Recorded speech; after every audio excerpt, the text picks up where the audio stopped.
Nous la consommons tous les jours. Au même titre que l'air, elle est un élément primordial à la vie. Et oui, il s'agit de l'eau. Elle est essentielle à notre quotidien et pourtant nous sommes loin de tout connaître sur cette ressource naturelle. L'opportunité ici pour nous d'en apprendre un peu plus en nous penchant sur le territoire de l'Audomarois.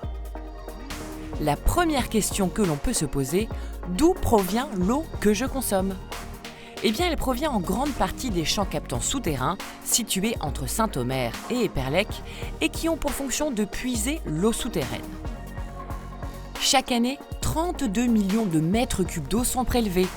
44% de cette eau est consommée par le territoire de l'Audomarois et les 56% restants, eux, sont transférés vers le Dunkerquois et l'Isère, deux secteurs dépourvus de ressources d'eau potable.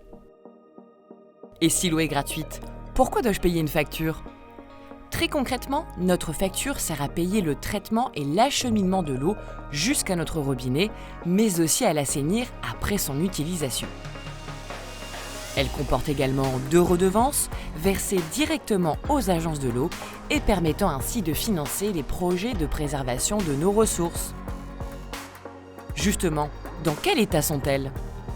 Le territoire de l'Audomarois est un territoire riche en cours d'eau, à faible débit et en zones humides. Pourtant, l'Aa et les marais sont affectés par des problèmes d'eutrophisation, c'est-à-dire une dégradation de l'environnement aquatique, et à une présence anormale d'herbicides. Les activités agricoles, économiques et la forte densité de population sont entre autres à l'origine de la détérioration de la qualité de ces ressources.